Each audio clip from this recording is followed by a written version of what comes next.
Hello folks, welcome to Legacy IAS. In today's video, we will be discussing a current affair topic presented to you by your faculty Sushma KP. So what is the topic that we are going to be looking at today? It is about the no detention policy for class 5 and class 8 students. We will be discussing as to why is it in use. We will also be discussing the relevance of it. What is the overview of your no detention policy and then the reasons for scraping the no detention policy. Now, why is it in use? Look at this. No detention policy for students of class 5 and 8. Why has it been contentious? Which means why is it being so much debated on? Based on the news announcement. So, your central government has introduced that it will abolish the no detention policy for classes 5 and classes 8 in schools which come under its jurisdiction, which makes it to about 3,000 schools, which includes your Jawahar Navodaya schools, your Ekalavya model residential schools. Now this will come under your Ministry of Tribal Affairs. Then your Sainik schools, your Kendriya Vidyalayas. So basically of all 3,000 schools, no detention policy has been scrapped. What is this concept of no detention? Your government under RTE or Right to Education, your Article 21A, under this the main tenets of this is free and compulsory education for children from 6 to 14 years of age, which means your primary education or your elementary education is very much the need. According to this concept, they have introduced something called as Section 16, wherein you will not detain any child or you will not hold back. You will not detain or you will not hold back or you will not fail any student who are in Section 5 or Section 8 or in 5th standard or in 8th standard. That is, you will not conduct a full-fledged board exam or any sort of board exam for your Section 5 or Section 8. Why? Because this will deter the students, and if they keep failing, this will also result in low enrollment ratio, and also mainly that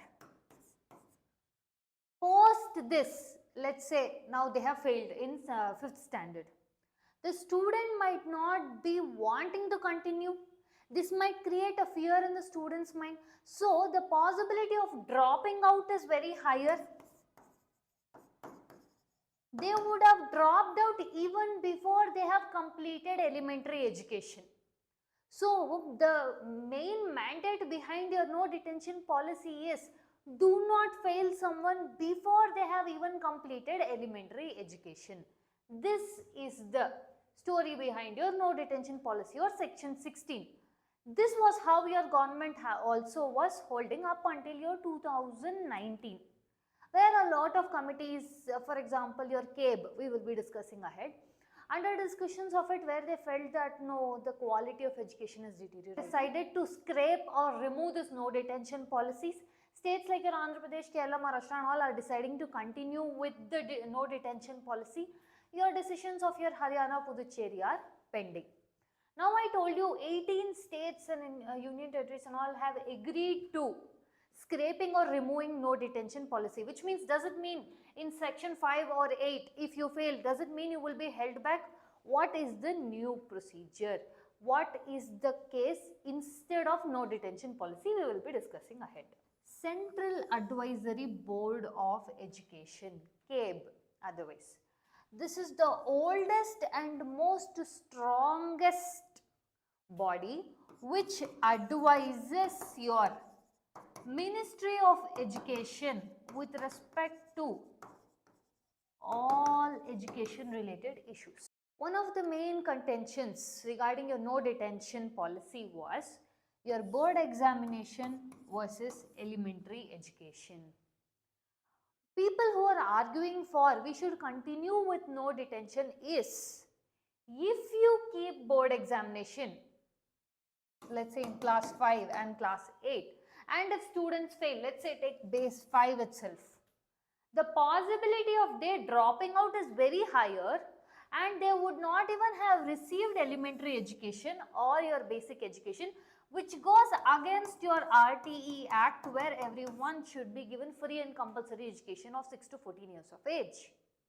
The another proposition is, we are giving elementary education and you're telling no board examination, etc. But this has created a policy of no need of assessment,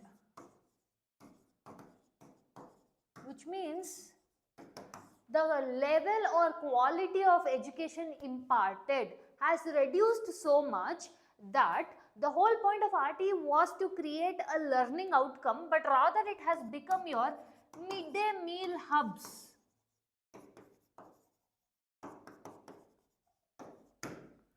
So, the whole point of RTE Act, is it to just to be a midday meal hub, or is it to become a center of learning?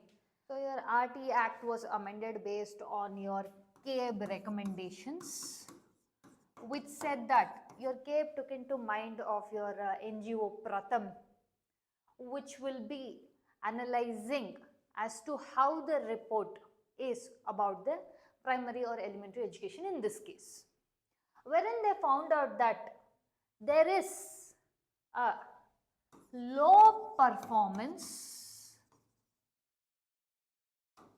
in the primary schools. No detention policy is not helping it. In fact, it is more aggravating it.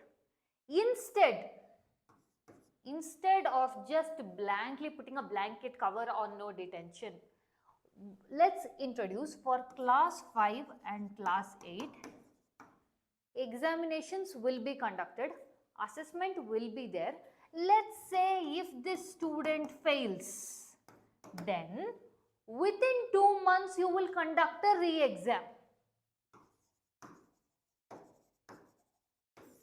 Within 2 months you will conduct a re-exam. Within the 2 months period of time, you will give adequate necessities, what the child needs or where the child is lagging behind, and make a provision to take the exam back again in 2 months. Let's say if the child fails again, then you will detain or you will hold back, but you will not expel the child until and unless the child completes the elementary education. You will not expel the child. This is what they have come up with, the new option, rather than continuing with your no detention policy.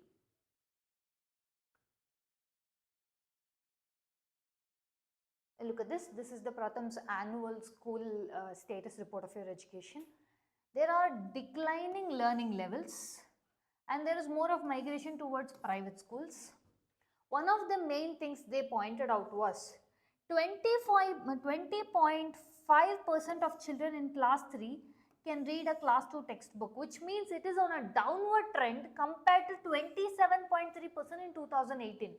Whereas if you compare it up to the enrollment ratio, that is 6 to 14 years age group ka, it is at a record high 98.4% in 2022, whereas 97.2% in 2018. So there is an increase in enrollment ratio, but there is a decrease in the quality of learning. This is what has led for your government to take this initiative of no detention. Now in that also we saw only few states are agreeing for that, few states are continuing with the no detention policy. Why? Because education comes under your concurrent list. What is the root cause of this? Why is this happening? First and foremost, the whole point of bringing a no detention policy was to make sure that removing the fear of failure among the students, minimizing the dropout rate, creating inclusiveness. But this led to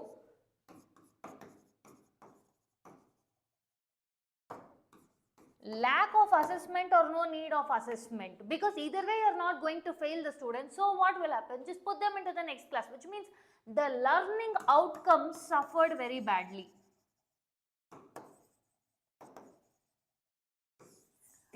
Parents welcomed this move of removing this no detention policy, whereas certain states, for example, let's say your Subramaniam report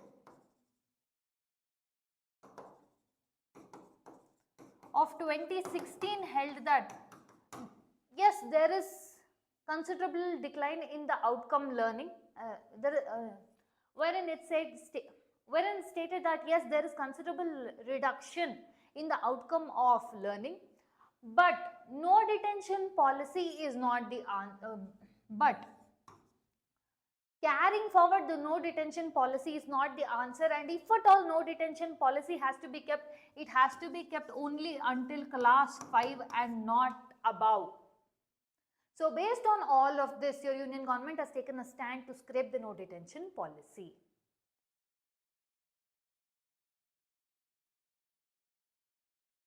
So we've reached the end of the content. If you do like our content, subscribe to our channel, hit the like button and share it along with your friends. Thank you.